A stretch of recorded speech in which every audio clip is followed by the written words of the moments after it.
Hi, Julia. Good to meet you. Hi, thank you for having me. Pleasure. I have a lot of questions about your work and the technicalities of it. I wanted to start with your career, your story.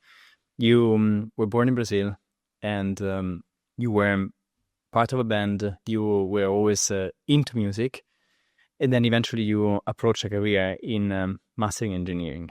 How did that progression go for you when you think about your life story?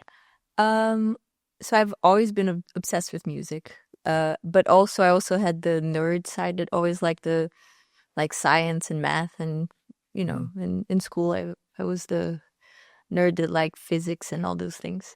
And so when I was in a band and we wanted to record our first EP, I was the one that had more that was more into computers and all these things that and the nerdiest one in that sense. So I was like, maybe I'll just start learning about those things and see how we could do this. And then I fell into the rabbit hole. And that's... And then you said that were you how did the transition from playing in a live band to mastering engineer happen?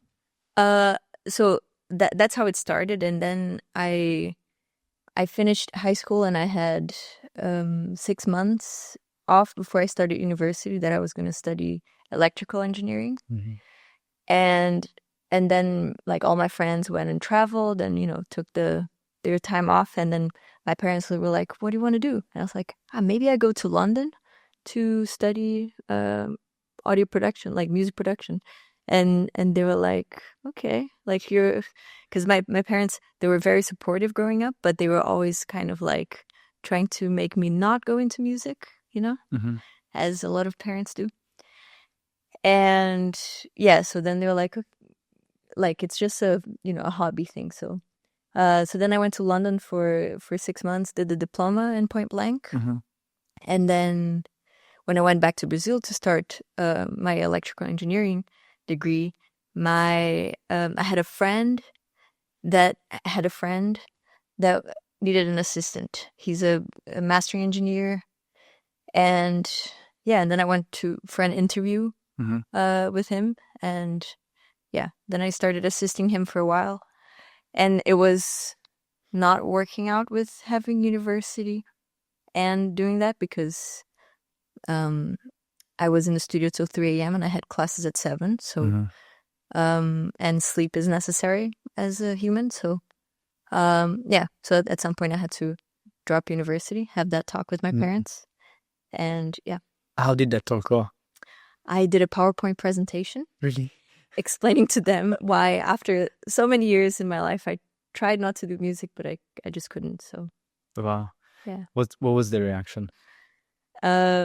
I mean, when I was doing electrical engineering, and every project in the that I had to do for the classes and stuff, it was always something related to music. I would make a automatic tuner, or it was never something actually that if I finished that degree, I would go be I don't know, whatever. So it was very. They had no way to argument against, I would either follow that electrical engineering degree and then in the end become an audio engineer, or I could already just start being an audio engineer. So they accepted it. You gave them no choice. I gave them no choice. Such beautiful to know that they were supportive, even though probably they had fears and some kind of ambitions for you in a certain way that they thought was the right way. It seemed that they still listened to what you wanted. My dad told me that he always thought that I would be a CEO of some kind of international company or whatever. But there was they've always been supportive. Otherwise, also I think as a kid, if you're of course when I started, they were also they took me to music school and all these things. So so it's also a little bit their fault. Yeah. In the best way. In the best way. Yeah. Yes. Just a quick word. before we go back to the interview. Thank you so much for watching or listening to the podcast. I'm Joseph, and this is the HoS Sound Studio. If you enjoy this content, please consider liking and commenting on this very episode, and also following us on the platform where you listen to or you watch the podcast, but also follow us on social media. And if you like this guest, consider checking their masterclass on our website. See in the description, there is a link that directly takes you there with also discount code. Once again, thanks so much for watching and listening to the podcast. We love what we do. I hope to see you soon on a dance floor. I read also that you contributed to a Grammy award, the record in Brazil. So Yeah. when you were still in Brazil. I was very lucky. The engineer that I ended up assisting there, he's one of the best in Brazil. He has many Grammys and Latin Grammys.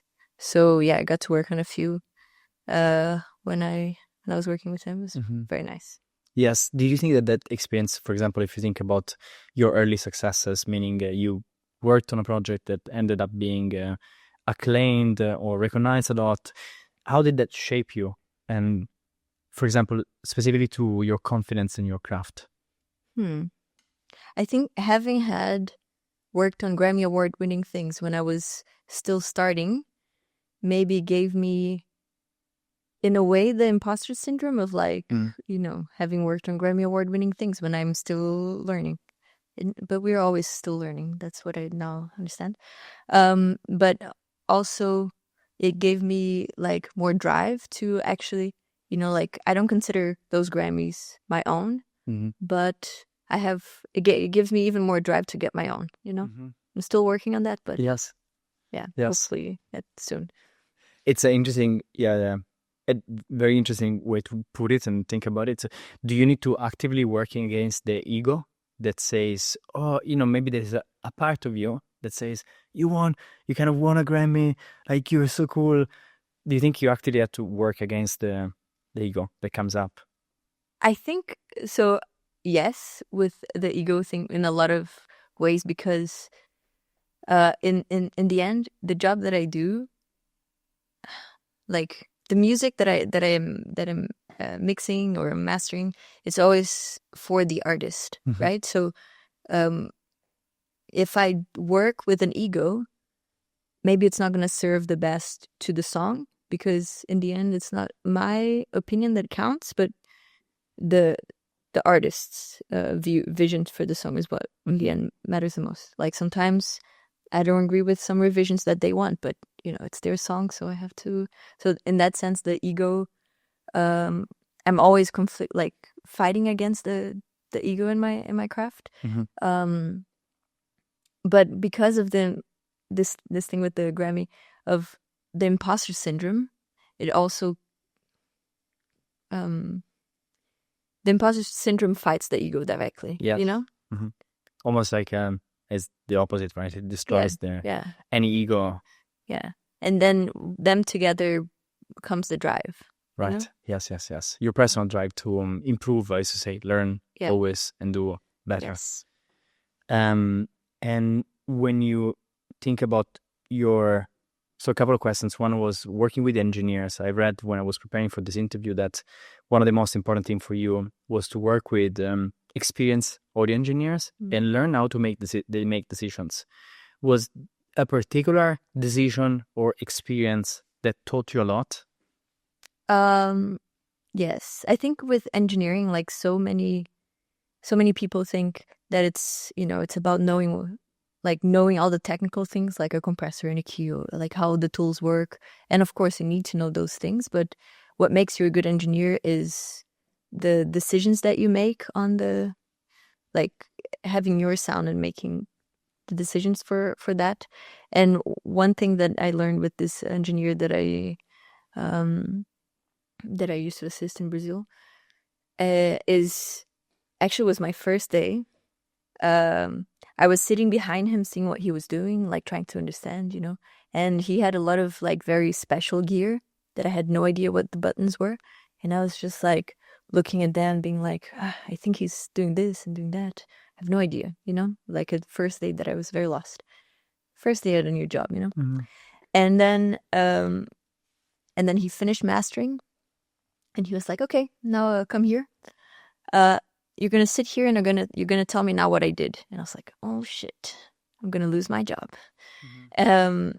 Because I was like, I have no idea what any of these buttons are. And then I was like, the only thing that I could reply to him, I couldn't say which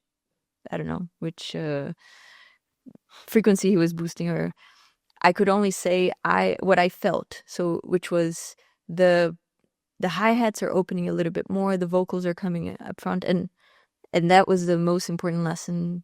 Like, even through my studies, of course, everything was very important to learn, to be able to work, but that was the lesson that I use every day now. Because in the end, like, no one's gonna listen to the music thinking of which frequency is what. The point of the music is that you feel it and you listen. So so that was a very important lesson. Yeah.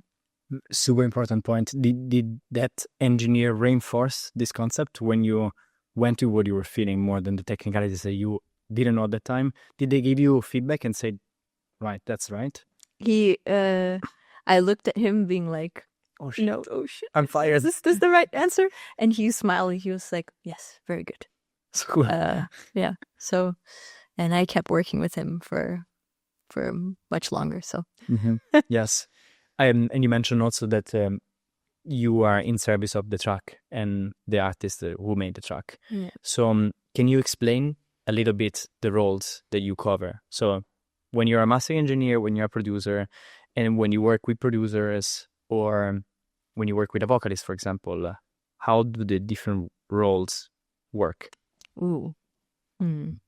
Okay. I most of my time I mix and I master, and very often I also do both roles of mixing and mastering. And sometimes I produce. I absolutely hate mixing and mastering something that I produced, but sometimes it happens. It's just that when you produce something and then you get to the point of mixing and mastering it, you lose perspective of the sound. So I always need a break. It's always a bigger struggle with myself, But for now what I try to do, I try not to take so many producing jobs fully, but more co-producing, and then I can do it. And then I enjoy the process, and I finalize the tracks, and then I continue finalizing them. And sometimes I still do recording. I don't do it as often because it's not what I'm fully focused on. But sometimes I also do recording with singers, and yeah. And so mainly, let's say your craft is mastering, mixing and mastering, right? Yeah. And then I do production sometimes for fun, for a project here and there. For you, I know you also have a project with your sister. Yeah, we talk about that. Yeah.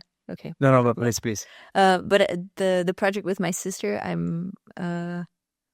I realized it started as a passion project during Corona. Like, I went back home when we thought the world was ending. I went to stay with my family, and I was there for a month and a half. And then my sister was like, how does this thing that you do work? Like, how do you make music in the computer?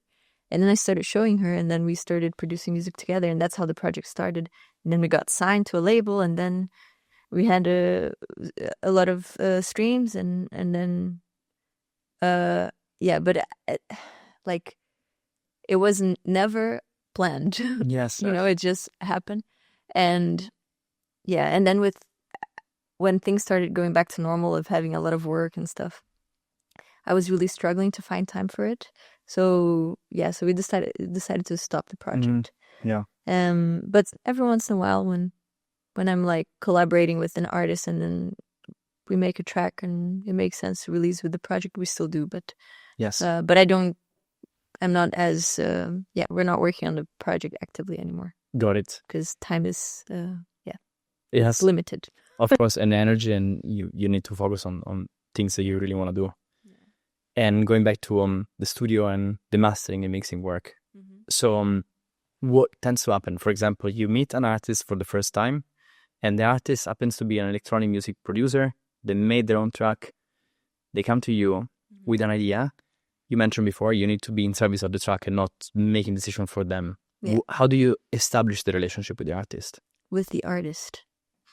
I think it depends on the relationship as well. Very often, I never even meet the artist. Mm-hmm. I'm just messaging or like email.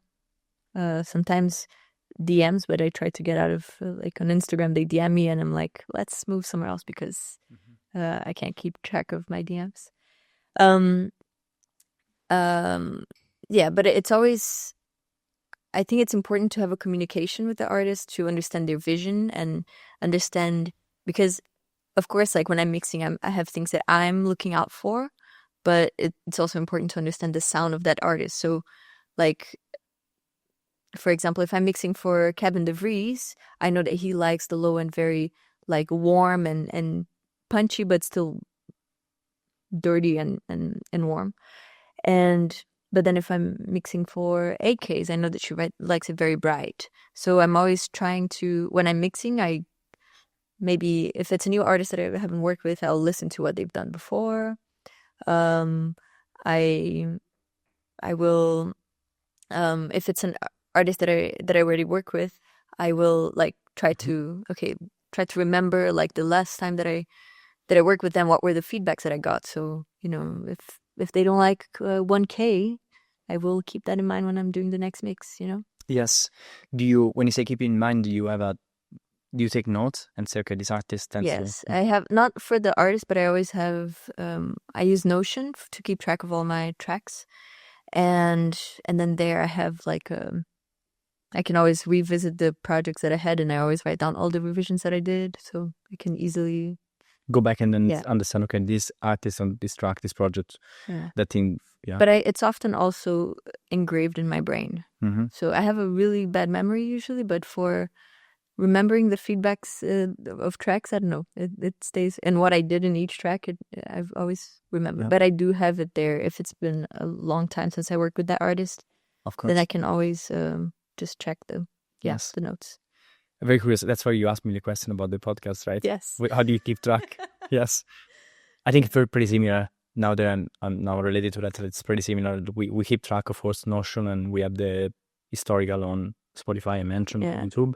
But I think for me, a lot is I remember it because I think, do you think it's because you like it and you're so immersed in the craft that you say you don't have a very good memory in general, but specifically for this, it happens?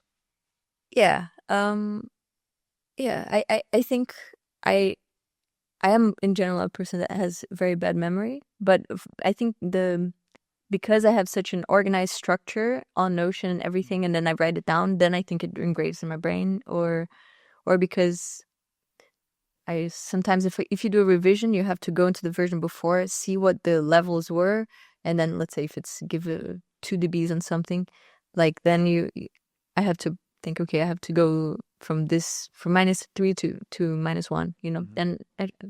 then it engraves. I think it's because of the repetition as well. Yeah. And writing it down probably also helps you to remember it. How often you have a conversation with the artist about how they want the track before you start working on the track? Before, it's not very common. I always ask them to write down what they want. Mm-hmm. And I always also prefer, if I, for example, will have an attended session, I always prefer working on the track before. So I get the files and I say that I'm going to prepare the session. Then I do a first version without them knowing, and then they come into the studio. Because I also don't want, when you're doing a first version of the mix, you're like trying out stuff. Like maybe you're trying, it can be something like a delay that, maybe you're going to try it out and it's like, oh, this is horrible. No. Mm-hmm. And then if you have someone in the studio, it's always harder because then their opinions are there immediately and you're not free to try things. Yeah. So I try always to do the first version alone. And with that, I also prefer not having so many opinions of I have them in mind, but I try not to have their, I try to have my vision first and then implement their vision, if that makes sense. Yes. So you have, the first draft is, literally a draft. Yeah. According to your feeling of the track, you probably looked into their discography and then you have an opinion. Yeah. And then you test it with them. Yeah. If it's assisted or feedback. Yeah. And then from there you take decisions and you modify it to fit their vision, right? Yeah, exactly. Because I mean, in the end, I try not to have my sound, but in the end, I have my sound, and they're coming for that. So, yeah. Interesting thing, like let's say there is a scenario where you would have made a decision in terms of mixing, which is probably the most scary part, like compared to mastering, and you think that, I don't know, like let's say the voice has to stand out more. That's your personal view. They have an opposite view. How do you balance that? Oof. And sorry, how do you balance that? I'll ask you on the... Like the demoitis is a big problem, right? And that's the whole thing of like the artist comes to me already having an idea, you know, like they worked on a song for, let's say, sometimes years, and they're very used to that sound, and then they give to me all the stems that I have to work with, and then I'm giving a new sound. So sometimes they come with a very strong demoitis, which is a very tricky thing to deal with, but very common as well. And it's always, in the end, it's their vision for the song is what matters. If I disagree with their decisions for the song, I will have to fight my ego and let them, you know, let the song be, because it's their baby in the end. Yes. You know, I'm doing a service to their song. And yeah, it's always a tricky thing. I mean, for me, I have things that are very clear that the song should be, right? And I just hope that they agree. Yes. That they have the same vision, but yeah. And you mentioned demoitis. What is the phenomenon? I read it for the first time in your recent interview, and I'm familiar, but for someone who's never heard about it, what is it? Demoitis is when it's this thing of the artist worked on the song for a long time, and they heard their demo 1 trillion times, and then they want to have it mixed, so they bring it to someone to add their, you know, touch to the song. But then they are still, so you mix the song, and then they're like, oh, can you make it closer to how it was before? And it's very common.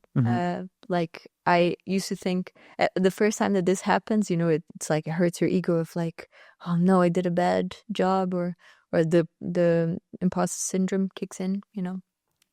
But then what I've realized talking to big engineers, small engineers, everyone goes through this. And, you know, it's even the most expensive mixing engineers in the world say that it happens to them as well. So it's just something you got to live with. Yeah. And then try, I mean, in the end, if they want it closer to the demo and they're really insistent about it, and they really believe that that's the right thing for the track, I'm happy to go closer to that. That's it. So you actually don't need to necessarily talk them out, but do you try to make them aware that this might be a cognitive bias? For example, let's say I come to you and I say, no. I just want it closer to the first version. And you still think that maybe there is a reason why I should consider, because maybe I'm experiencing demoitis. Would you tell me? Or, you know, your choice, but... I would try very politically to communicate that to you. And that's the whole like psychological part of the job as well. It's like you know, how do I tell this person that they're wrong? Or you know, I had this week a mix that I was doing that, it was a clear demoitis case. And I just tried to explain like, hey, when I first mixed the song, I had a different view to what the song would be like. But because this song, this premix that you sent me, the kick is very loud and ducking the track because it's so loud. Are you sure that's the direction that you want for?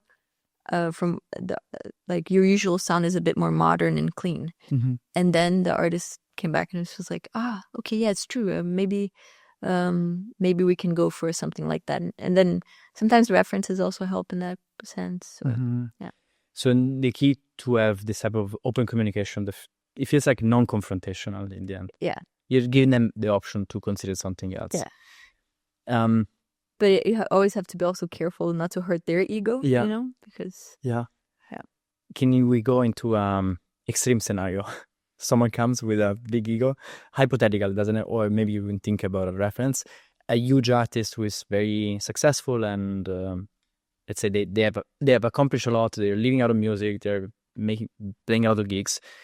They have a very strong opinion, and you feel okay. Maybe they could benefit from something. You give them this polite feedback, and they say, "Julia, no, like I don't want this." it is their songs. So in the end, their opinions what matters. So yeah, it hurts, but Yeah.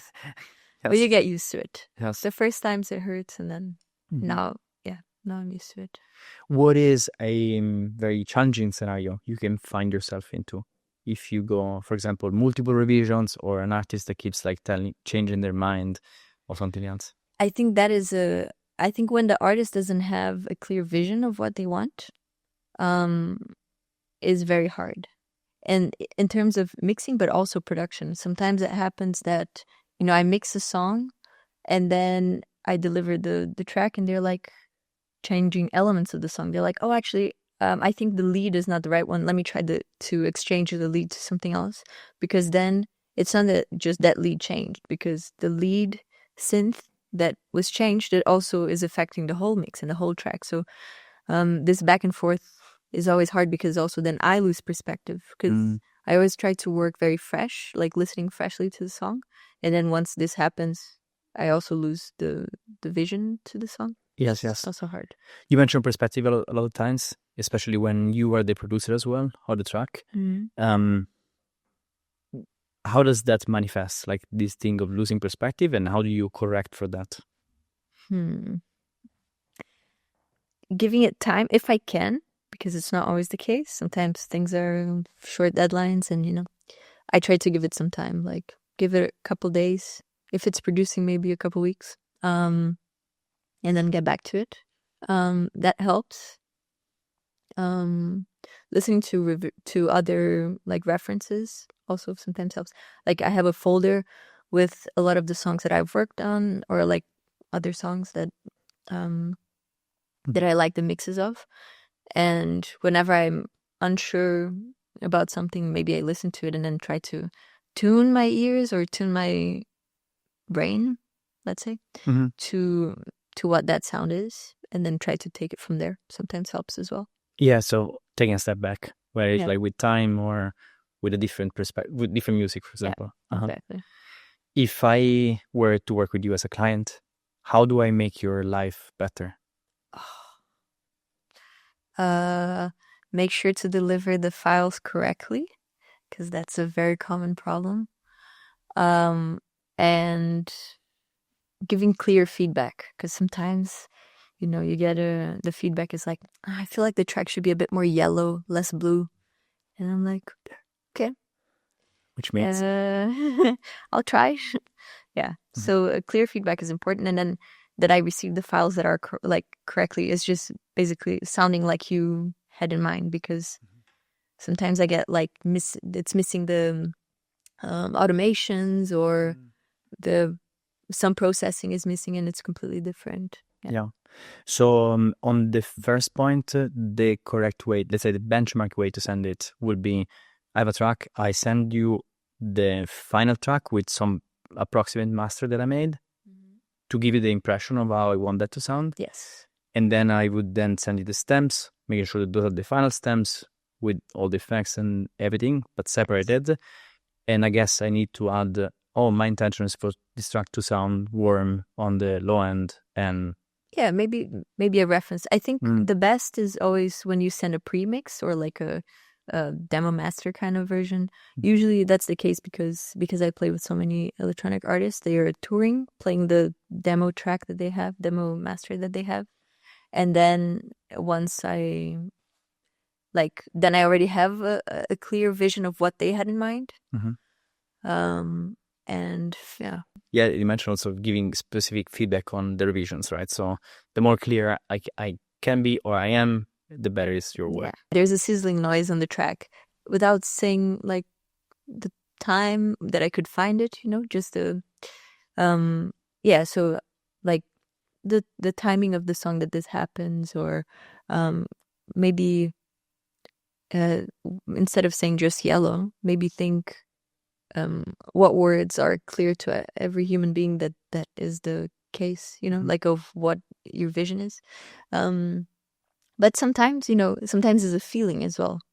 It can be, even if it's a feeling, it's clearer than yellow, Yeah. So it has to be translatable into your world. Yeah. Yeah. When you work with, let's say, artists that are very, again, accomplished, like for lack of a better word, do you feel that there is a different expectation? For example, does it ever happen that someone who's touring is super busy, they come to you and they have, let's say, unrealistic expectation? Let's say, I need this thing in 2 hours, or, budget on that. Yes, sometimes that has happened before, that a very successful artist asked for a mix in 2 hours. And I had a important masterclass that day, and I had to do it. Actually, the artist asked in 4 hours, and I had a masterclass in 2 hours, so I had to do it in 2 hours.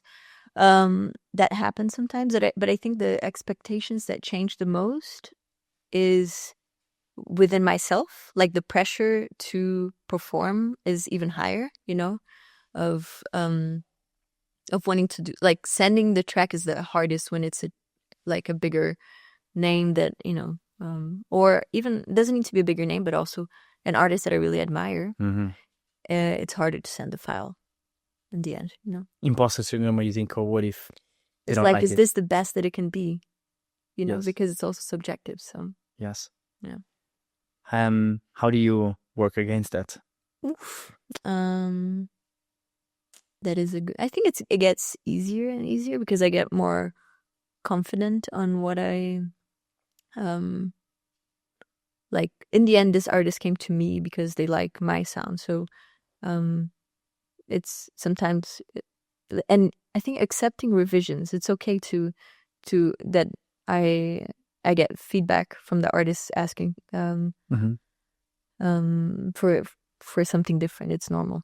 But yeah. Yes. Yeah.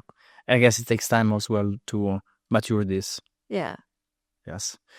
Do you ever, for example, if you were to say no to something, an unreasonable request, how do you say that politely? Say no, I can't do this.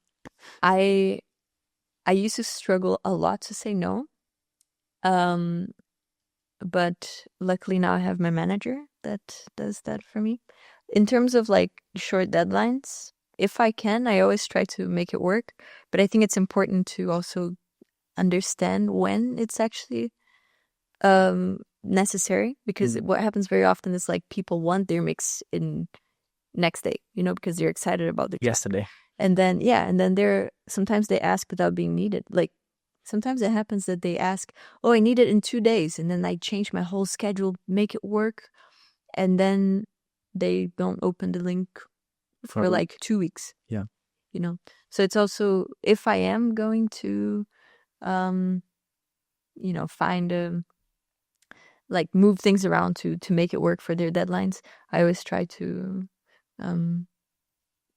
like see, is this really a necessary rush, or is it just they're anxious about the track? So always timing that is yeah. And you feel you learn more to say no, to be able to maybe ask the question, what do you need in 2 days? Do you? Yeah, it's maybe, I mean, we don't say why do we need it in 2 days. We try to be like, oh, is it for the distribution you need to upload to,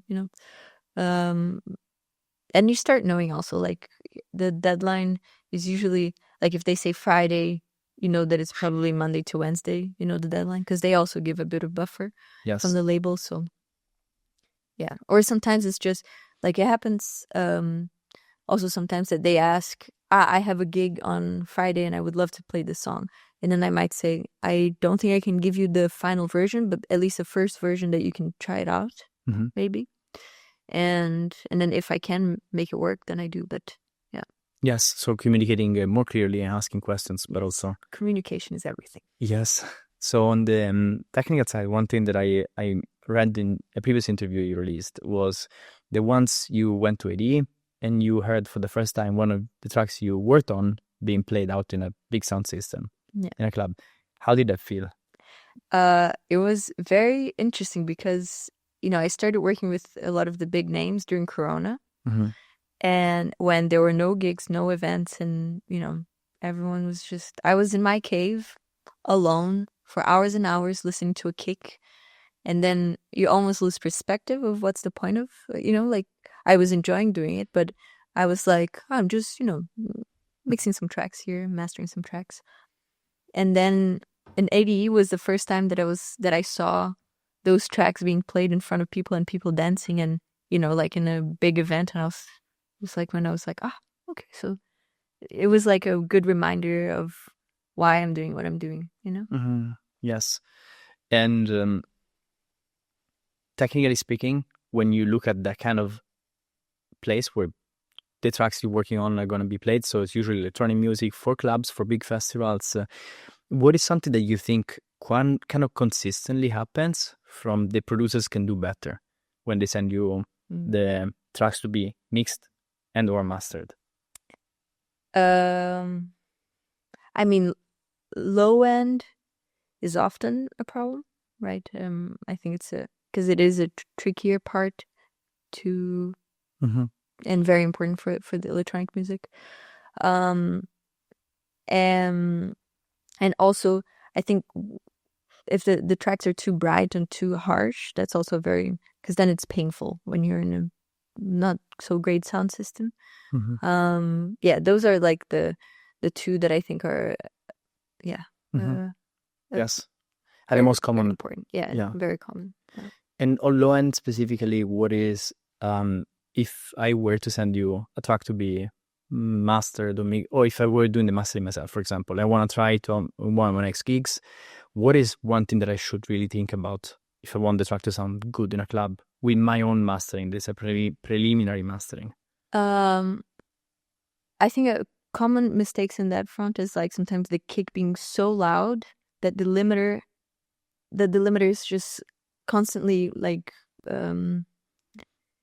squashing the track, and it also makes the kick longer because of that. I think so. Loudness of your kick is one. Length of your kick as well. Because in the end, going a bit more technical, but if you have a very long kick and a bass line, and they are not in key or not in phase, all of these things are going to affect also how they relate to each other, right? And that creates a muddier low end. Yeah. On the first topic, when you said if the kick is too loud, when it's overly compressed and it squashes the mix because it hits the limiter, so then the limiter starts having an impact on the entire track. That's the principle. You speak a lot about gain staging. Very important topic. Yes. Can you walk a person that knows very little about gain staging through what it is and why is it important? Okay. I think so. Gain staging is a lifestyle, I would say. It's something that you always have to, have in you. But it's almost like a video game. Like you have a target and you have to keep it there. And that's basically it. So for the gear, like every analog gear, it always has a target level that you should be at. And that's the nominal level, minus 18. And if you're going hotter than that, if you're like, that's the video game that you have to the target is here. And if you're going over it, you can get distortion. It's going to get a bit more colored. You can also do it on purpose as a choice. Yeah. And if you're going lower, that gear is not going to be working the best that it can be. So it's always about, reaching the level that is healthy for that gear, and then keeping that throughout the whole chain of the mix. Because if you have let's say a synth that you're doing minus 10 on the fader, and then you're going into a group that you're doing plus 10, doesn't really work, right? So just keeping it as a consistent level throughout the mix. Mhm. Okay. So the implication would be, let's say you are going from outboard gear, you record, let's say, kick, and it goes into your DW. First part of the chain, you put an EQ, kind of almost no effect on the volume. Then you start putting a compressor. Make sure to make up gain correctly. Yeah, because the tendency, I think, human bias, we think loudness. I mean, when something is loud, it feels better, right? That's a big issue. That is the big issue. Yeah, because in the end, also most of the plugins, when you put the preset, they actually make it a little bit louder because then you're like, oh, it sounds so much good. better now. Mm. And you're actually not judging correctly because then you put the level down and it's actually sounding worse sometimes. So I think it's important to also, like for every plugin that you add or analog gear, make sure that the level that you're going in is the same that you're going out, because then you can make sure that your choices for that processing are the correct, or like the what you actually want, and not just making it louder and effective. And yeah. Because I think I realized that's, I had a session with a mastering engineer. It changed my perspective so much because he was explaining something about digital clipping. So essentially, when you don't even realize, because that's what you were saying about the analog. If you go above the threshold, that thing just doesn't exist in the digital world. So you don't realize it's distorting, but it's actually losing information. And I realized that a lot of times, especially with kick, compression, or vocals, for me, I was just going overboard. Yeah. And it's very common. It's like you make a track and you're like, oh, I want the kick to be louder, and then you put the kick louder. But then now the vocals have to be louder. You never think of reducing things. You're always just making things louder and louder, which is also a very common mistake. Also, like sometimes you get feedbacks that are like, oh, can you make the kick louder, the bass louder, and the vocals louder? And I'm like, maybe I just put the synths down. Yeah. Because in the end it's the same. Yes. Yeah. Because it's always like a relative. It's not only you think things in isolation, right? Yeah, it's all about relative. Yes. How do you spot though? For example, if I send you the stems and my kick is overly compressed and it's hitting zero in a weird way, so the kind of the dynamic range is almost non-existent. How do you spot that? Because you would not, unless you have my project, you will not be able to see if I gain state correctly. You will just see the end result, right? Yeah. Sometimes that happens. I usually also ask for the session of the artist, so I can make sure that, like, if there's something that is exported wrong, that I can easily export without having to have a little back and forth. So I might do that. With kick, sometimes if it is necessary, I also sometimes replace the kick. I communicate also always with the artist. But yeah, sometimes replacing the kick could be a solution. But yeah, like I think overly compressing the kick is not I might be able to, like, what would happen would be that maybe you lose a bit of the transients. Then I can try to add it back. If the kick is, for example, baked like that, then then I try to bring it back. But sometimes it's just easier to re-export it from the session. Yeah, correct. Along the chain, you can correct the part where it just went too much. I mean, not always, but sometimes I can. Yeah. Yes. Vocals. When you think about vocals, what are some of the most common mistakes or challenges that you find? I think people forget to remove the saliva very often, which is I think it's the most common problem is, people record it and then they maybe tune it even. Sometimes not, but they tune it and then they do put a compression EQ, okay, send it, cool. But then you're still having all the saliva noises and all the technical things that you can clean very easily nowadays with software. But it's very often forgotten. And sometimes even when I'm mastering a track, I have to clean the saliva clicks of the singer. Saliva clicks is basically anything that happens from when I'm intentionally speaking and the next part that I'm intentionally speaking. So this. It's which it does distract from the track in the end. because then your brain tunes into there. Yeah. And another very common mistake, actually, now that I think about it, is recording. Like, a lot of people think that they can solve the problem when they're mixing, and then they're recording vocals in like a non-treated room and having a lot of like reverb. Then it's always, and they expect, we can just save it in a mix and then save it in a master. And yeah. And for recording specifically vocals, noise to signal ratio, super. Yeah. Gain staging again. Yeah, gain staging. What is a very simple way to think about it? If I'm recording a vocal for a club track, what do I need to make sure about? How do I set up microphone, the gain, the input? I think it always depends on the vocals that you're recording. But I think having a treated room, or at least like a chaotic eyeball, for example, around the mic, that you don't get the room reverberation. Then like the hang loose kind of distance of the mic is important. A pop filter, so you don't get those strong P's. But in the end, like, all of these things are fixable. It hurts to, when you have to deal with those, when you could have just recorded properly.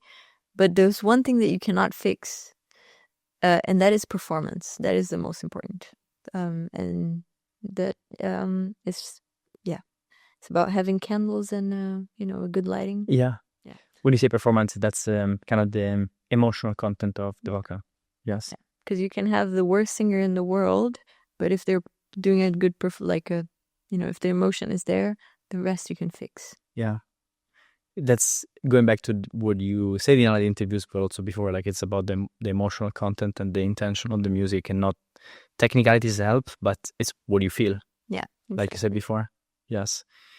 What do you feel with music when you listen to music? You say it's outside of the studio. When you go out and concert, a club, you're feeling something that is interesting for you. How do you feel? I think it depends on the song. That's the magic of it, right? Like, some songs are make you sad, and then some songs make you happy, and some songs make you dance, and some songs make you sit and think, and that's the magic of it. And and that very often people forget when it's about mixing. But it's, in the end, it's about bringing these things out. Yes. Do you find it? How do you find, for example, you listen to a track for the first time? How do you tune into the emotional content and try to, for a second, park the technical brain that is saying, "Oh yeah, it's there"? It's very hard. Uh-huh. Do you mean when I'm mixing a song, or in my personal life that I'm listening to music? Let's say mixing. Okay, mixing. Well, if I am mixing, I am thinking of those things, but then in the end I try, like, maybe I listen to it the first time and then write down, maybe I can do this, maybe I can do that, and I think of, if I bring out this synth, the emotion is gonna come out this way or that. So I am thinking critically then, but in the end, the last time that I listened to the track, so when I'm doing a final check, I am not listening out to those things that I wrote down before. I'm like, I listened from the beginning to the end of the track, and then I'm just listening and enjoying the music and thinking, and not like, if something pops that I'm like, this doesn't feel right, then I'll go fix that. But yeah, that's even how I do a final check of if the song is ready. Before sending it to the artist. Yeah. Mm-hmm. You mentioned before taking some time, so kind of taking a break, listening to something else, going to different mind space. Is there a practice, let's say, if you don't have much time, you cannot give yourself a day between final version, revision, and sending it? Is there a quick practice that you do to reset? Do anything that is not related to it. I used to in the past, like, take this thing of, you take the track to your car and you test it, go for a walk and listen to it. And what I realize is that for me really doesn't work. For some people that works, and that's, you have to know yourself, but I need to really forget that song exists, and then go back to it, and then then it's listening to it fresh. So really disconnecting from it, because even if it's if a song is stuck in my head, for example, it's harder. because then it's difficult to disconnect from it. So yeah, doing anything that is taking you away from that song is usually helpful. Yeah. Yes, literally anything that takes you away takes your mind in another place. Yeah, do your dishes. I don't know. Yeah. Walk the dog. Walk the dog. And are there moments of your career so far, or records, projects you worked on, that are particularly meaningful to you? Ooh, that is a very difficult question. I think maybe like the first projects that I did in Brazil are like maybe the first Ana Vitória album that I did, because it was at that time that I had to choose, that I was till 3 a.m. in the studio, and then I had to choose between following this career or not. So that's, if I had sessions that were a bit shorter back then, maybe I wouldn't have left, my electrical engineering degree, and I don't know if I would be here. So maybe that, but I don't know. It's always I can't really pick favorites, or they're all special in their own way. Yeah, they were chapters of the longer story. Yeah. And even like because I often get asked like also like which track is the most important for my career, and it's not like no engineer becomes a great engineer for for one mix. You have to do consistent work, and I think that's also something that I try to, with every track you learn something, and so I try to stick to. Yeah, is what you mentioned before, always learning and improving constantly. Always. Yes. You kind of talking about your career from a different perspective. You speak a lot about the differences in treatment or opportunities between male, women, more broadly FLINTA. And you're something that you're advocating a lot for. You're supporting a lot of FLINTA artists and professionals. In your experience directly, what you felt, or other people around you, what do you think are the biggest challenges in being a woman in a mastering engineer studio versus a male counterparty? I think the first thing is you have to prove yourself always, and people don't expect you to be the engineer. So very often, if I'm in the studio with people and they come into the studio and they don't know what I'm doing there, they expect me to be the social media person or whatever, never the engineer. And then when you say that you are the engineer, very often people don't. They start questioning. Like are you actually? I once got asked like, are you actually an engineer? Or is like a, just a social media engineer. And so you always have to prove yourself. That is a big problem. And then I talk to a lot of women about this, and it's a very common thing. But it also, then for me at least, and I have a few of my friends that I've talked to, they say the same, that it makes you have even more drive, because you have to prove yourself, and you have to be the best at your craft to show them that you are. And while a lot of the guys that don't have to prove themselves, they're just doing the job that they have to do, and then and not going after more knowledge.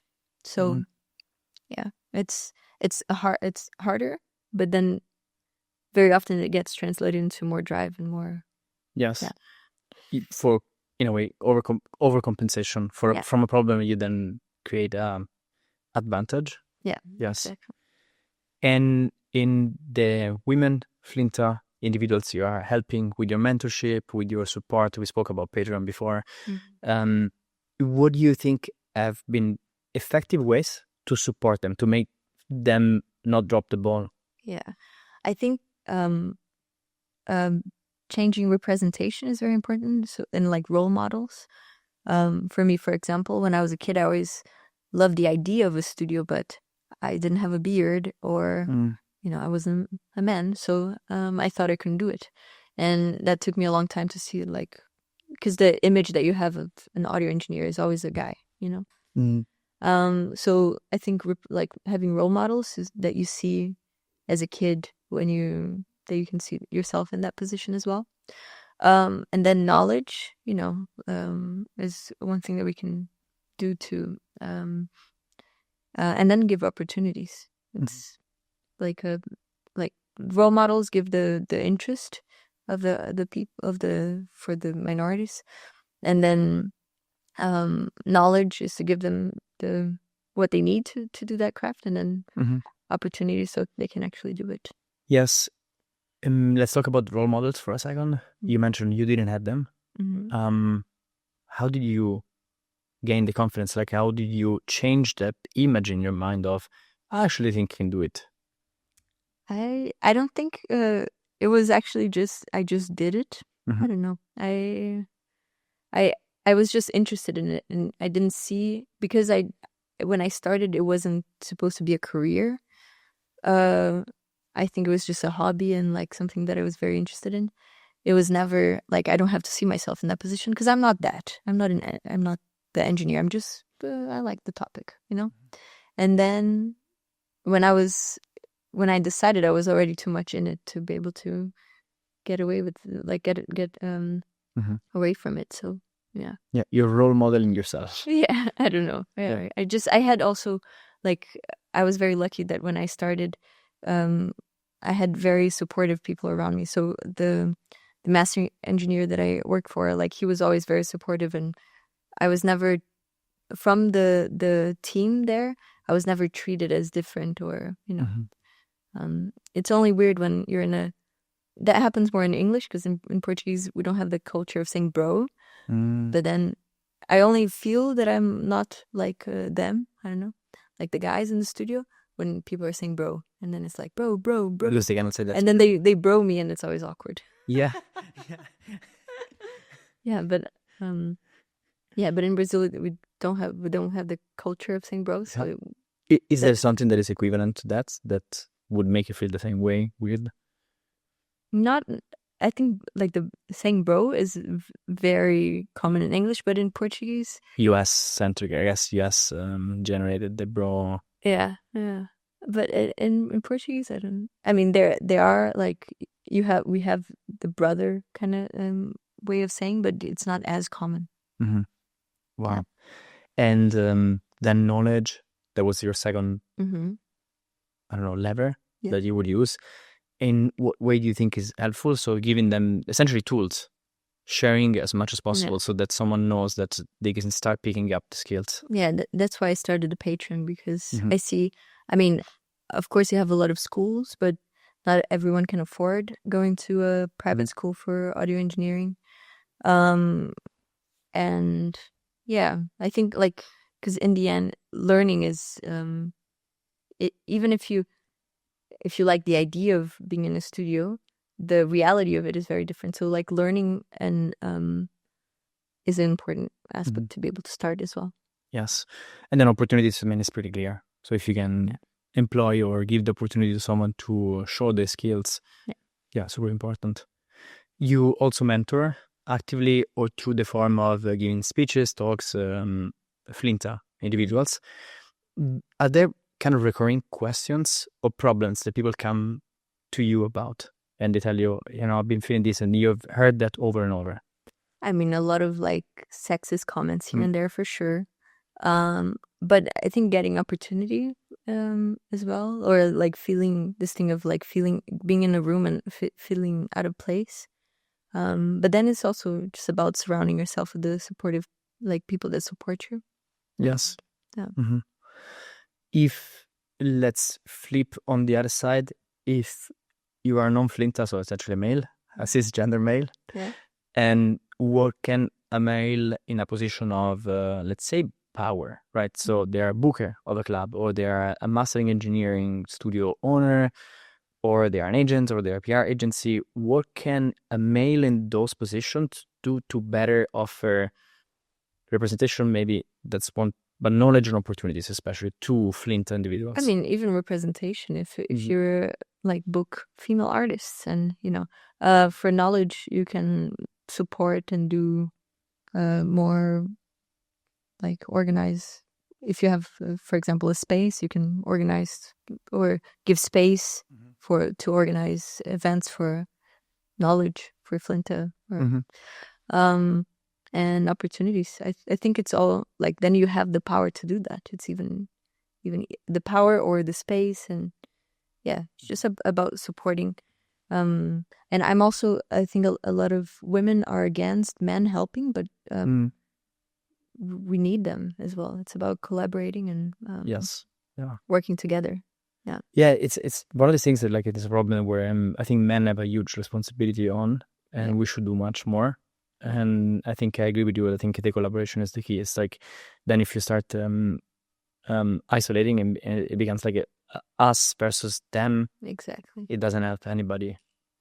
Yeah.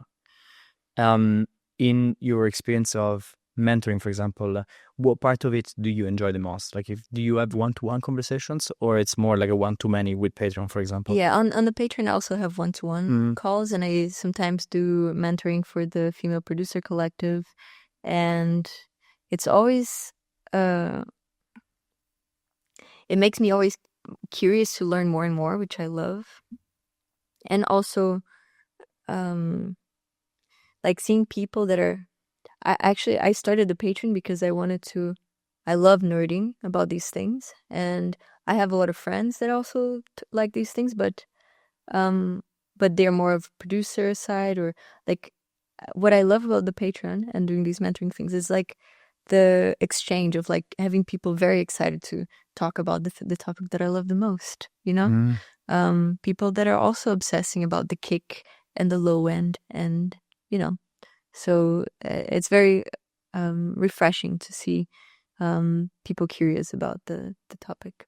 Yes, yeah, it's beautiful, and means also you really like it. Yeah. Do you think you will ever get tired?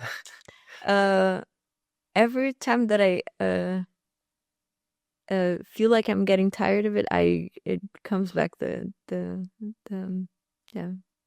I mean, that's the cool thing with this, with music, is like there's always something new, and it's ever changing. So yes, yeah. A good segue. I wanted to briefly ask you about two pieces of technology you have been immersed in. One is Dolby Atmos, so it's the evolution of the 4D, I guess, like the 5.1 sound systems. And second one is I think it's the Apple Vision Pro. Let's talk about the Dolby Atmos.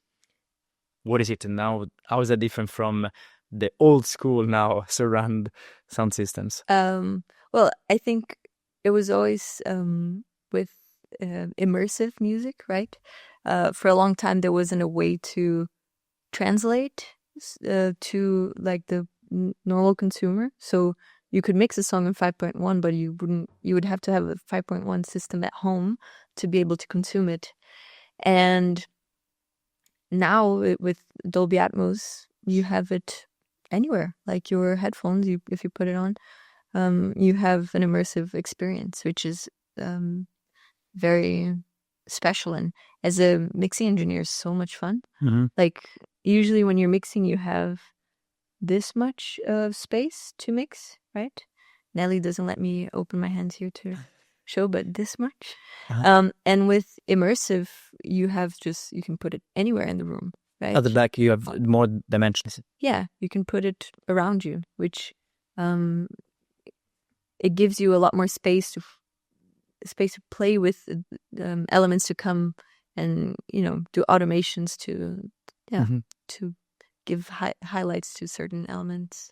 And from a speaker's perspective, the principle is that you add. So my understanding of course, like the old school surround system is that you have the spatial is defined anyways on essentially two dimensions. I mean, you have the width and the depth, I guess. You have two where you're placing sound. So it can be center, right? Yeah, you have two, usually in stereo you have two speakers, and then you can place things within this space, which means if you have something in the center, it's just meaning that both right and left channels are playing the same like the same sound at the same time, and then your brain creates a phantom. And that's basically what Dolby Atmos is doing, but within the whole space. because you can place, and it's translatable depending on how many speakers you have.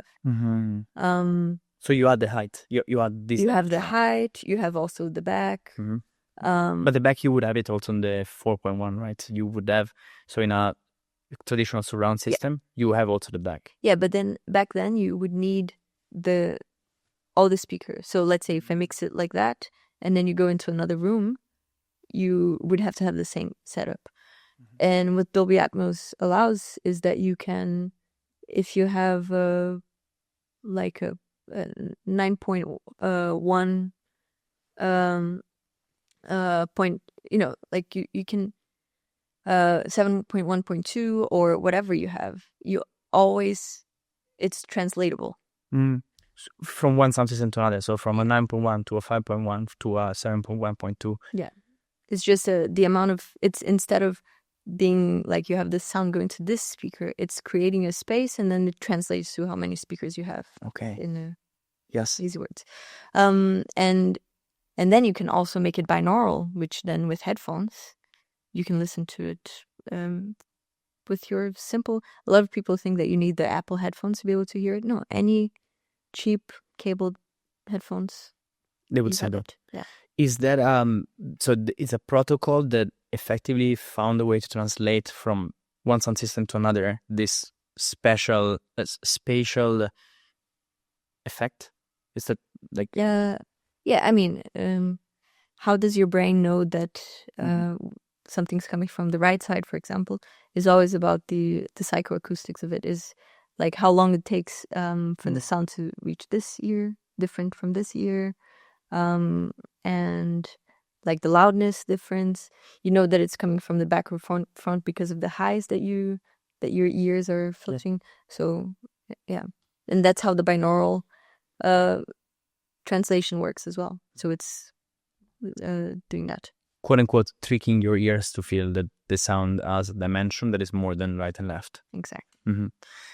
You worked with Jan Blomqvist on his album Mute, and you used Dolby Atmos.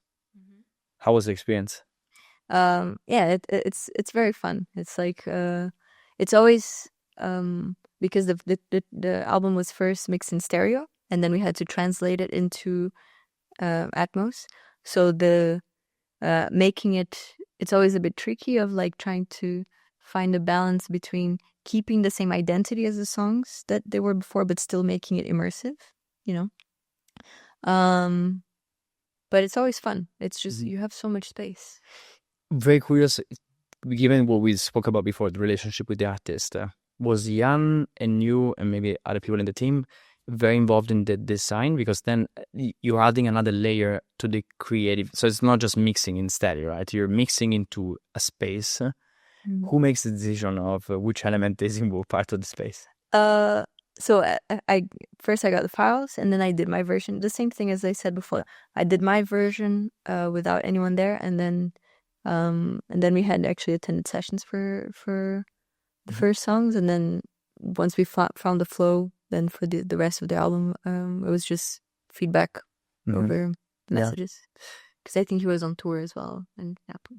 Wow, the interesting experience. Yeah. And Apple VIS.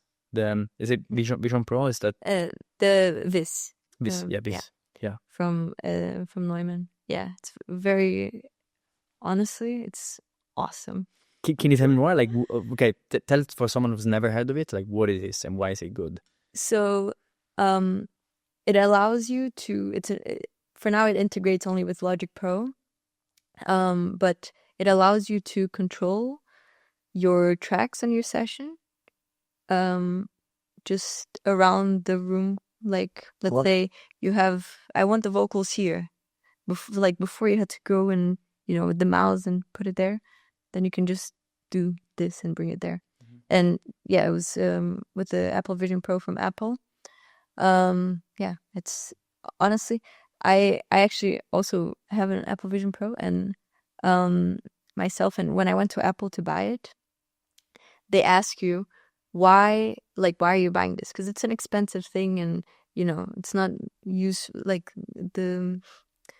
it's not so useful for the majority of people. but I'm a nerd and I was very excited about it. And I just said, well, I'm buying this because I hope one day I'm a mixing engineer, mixing and mastering, and I would love to be able to work with music, just going around and doing this and, going and tweaking something within my space.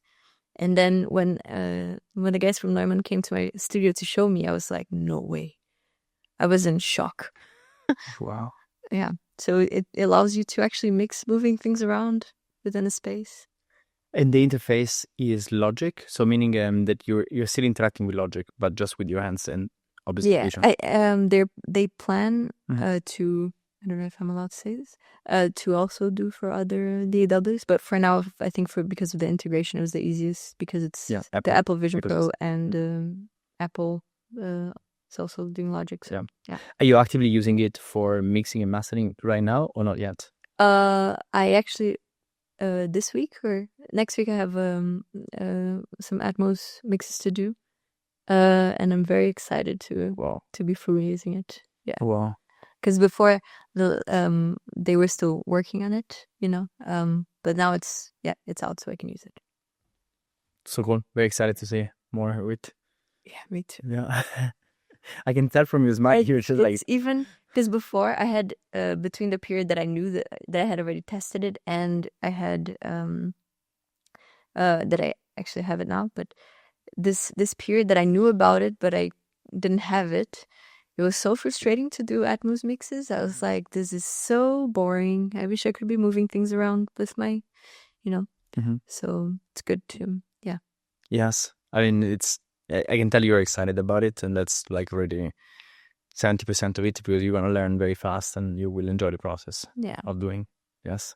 One question that I had, which is about your work ethic and routines, is when you have a lot of deadlines and then someone is like throwing I need this in 4 hours, it's very important, I have this big gig, please. How do you effectively prioritize? That is a great question. So my manager helps me a lot with that. Mm-hmm. But it's always hard because I always want, like, I love what I do, so I always want to do it, and I always want to make it work for everyone. But in the end, I'm human and time is limited. So it's always very tricky to organize time and to be able to deliver in the best quality that I can to everyone. Mm-hmm. So it's, I think I am not the best at this. I just make it work, and maybe sometimes I have to work on weekends. Mm-hmm. Just have to make sure that it's not every week because I've had a few burnouts because of that. But it's it's about managing the schedule and trying to to make it work. Make it work. It's also a process. Yeah, it is. Yeah. Mm-hmm. Are there practices that in your career, routines, practices that help you to keep your health in check, to make sure that you still see your friends and have also like your human side is taken care of? Yeah, I really try, because of the few burnouts that I had, I really try to have weekends off now. Mm-hmm. And I try to do normal working hours whenever I can. Like some weeks are a bit busier and then I might, do a little stretch as long as it's not every week a stretch. Mm-hmm. Yeah. Yes, that makes you feel like still you're leading as well. Yeah, and prioritizing. I think everything in life is about prioritizing. So if I notice that I have too many weeks that I'm not seeing my friends, I try to prioritize that a little bit. And communication. I would tell my team that I need a bit of time for life. Yes, for sure. Yeah. And the one question that I had was, when you think about your life long term in the next 20 years, or even beyond that, what do you wish people will remember you for? I think for lowering the barriers in for people to enter in the industry, that being with knowledge or also for the minorities and and maybe also for the nice low end. Yeah, for the low end. For the low end. Yeah, perfect. Good for club music. Um, and do you know what drives you in life? Oh, I think curiosity and lessons. I think it's like I'm always what keeps me interested in what I do, for example, is always learning new things. So Yes. yeah. And if you were to think about a trait of your personality that is a blessing in the studio, but it's a curse for people around you on your human side. Perfectionism and OCD. Yeah, which go together. Yeah. Yes. Do people around you, close people, I don't know, a partner or your close friends, they ever tell you, Julia, come on, we're not in the studio? Yeah, very often. My friends call me the kick police because very often we're in a club and then I'm like, I can't focus or enjoy because the kick is too loud, or or the phase of this happened once. The phase of the sub in the club was wrong, and I could not enjoy the night. It was bothering you? Yeah. Yeah. And you found ways to shut it down? Then I started the Patreon to try to make the chances that when I go to a club that the music sounds better higher. I wish you a lot of luck with that for everybody. Yes. Thank you. Yeah. And let's say you are holding a hypothetical flag. It floats above your head. It follows you wherever you are. It's the first thing that people see about you when you enter a room. What does the flag say or show? Oh. I mean, equality, maybe. I would say, yeah. Yes, goes with your purpose and yeah. I think that would work. Yeah. What has been one of the funniest, weirdest client requests you've ever received? Oh, I think those usually come with recording sessions. I had once a singer that wanted to record upside down and almost naked. Wow. I mean, they wanted to be upside down while they were singing and almost naked in an assisted session. Like, I mean, it was a recording session. Yeah, it was a session. Yeah, of course. Yeah, that was very interesting. Crazy. Like, did you do it? Yeah. Yeah. We hung the singer. So cool. Yeah. That's definitely a weird one. Yeah. But why the almost naked part? Was it like a connection to the track? Or? About feeling comfortable and yeah. Okay, fair enough. Yeah. It's about lighting the candles and yes, the performance. And feeling something. Yeah. Yes. Yeah. There's this beautiful phrase that I read in the book by Rick Rubin, The Creative Act. I love it. Yeah, me too. It's one of the most beautiful books I've ever read. And he says this thing, I think it's at the start, or really at the start of the book. He says, your job is not to create an outcome, but it's to create the conditions so that good art cannot not happen. Yeah. And I love the concept of it, which is exactly the same thing. Yeah. Yeah. I mean, I think that's the art of producing also. Like, nowadays producing is also making the music, but there's also the producers that are just like Rick Rubin is doing that, is putting the right people in the room to collaborate. And yeah. Yes. Genius. Yeah. Genius, like really interesting person. Yeah. Yes. If you were stuck in a prison cell with an artist, dead or alive, can be any type of artist, who would you choose and why? Justin Vernon from Bon Iver. Yeah. I don't know them. It's are they? He's like, Bon Iver, the band. No, very good band. You should check it out. Yeah, but he's a great producer and artist, and very definitely seems like a very interesting person to get to spend a week in a prison cell with. To nerd a bit with, yeah. That's very cool. Anything you are most excited about for the next 12 months?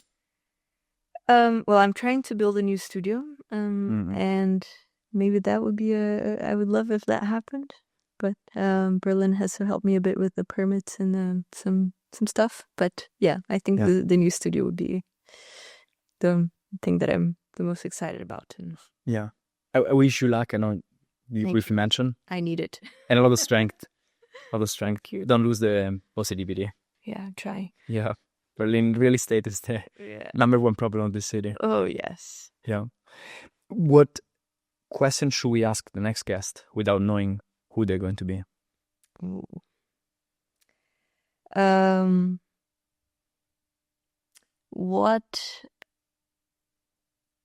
What things did you have to unlearn to be able to grow? Oh, deep. I think that's, Yeah. And there's a question for you, which is, what would you do if you were not doing this? Oof. I have no idea. Probably electrical engineering, but I don't know if I think if I went that path, I would be doing the same thing. So,